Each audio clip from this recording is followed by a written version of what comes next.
Good morning. Like I said last night, I'll shoot a short video on using the Boggs Spokeshave. This is the flat bottom Spokeshave. Here on the desk, I've got four others. There's a convex from side to side, antique wood body with a brass sole. I've got a pinnacle convex front to back, and then this is a Veritas low angle Spokeshave.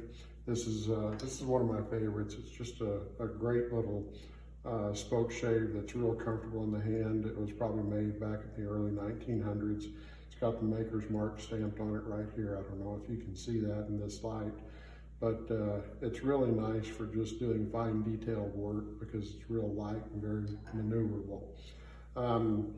Here's a couple of things that I have worked on purely with a Spokeshave. Of course, I shaped it on a bandsaw and then came back and did the rounding over and everything else with just a Spokeshave. Like I said, I'll want to focus on the Brian Boggs Lee Nielsen Spokeshave right now. So I just got a piece of poplar right here, and I'll take a couple of strokes with this.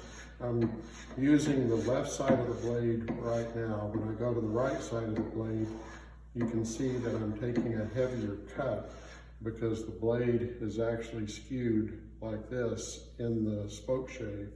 And in order to do that, you initially set it up on a flat surface like this, lower the blade, tighten these two knobs down, and then once you've got the gross adjustment done, you make a test cut, and to adjust the blade down, you just tap the end of the handle and that deepens the cut. So I can see that the thickness of my shaving is heavier on the left side now than it was. To raise the blade back up, I just turn it over, tap it the other direction, and now I've got a real light shaving again. In order to get it skewed, I just tap one side down but not the other, and I can take a real heavy shaving on that side and a real light shaving on this side over here.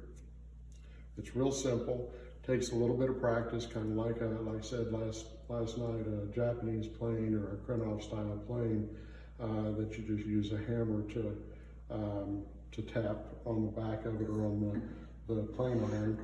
And once you've got it down, it really goes very, very quickly, and you can use a lot of finesse to smooth things out, to round things over. This is great for doing convex work.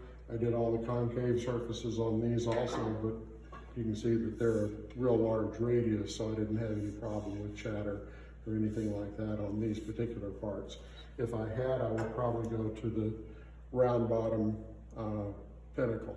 I don't really like that particular Spokeshave. I think eventually if I do a lot of this type of work, I'll get the convex bottom or round bottom Brian Boggs also.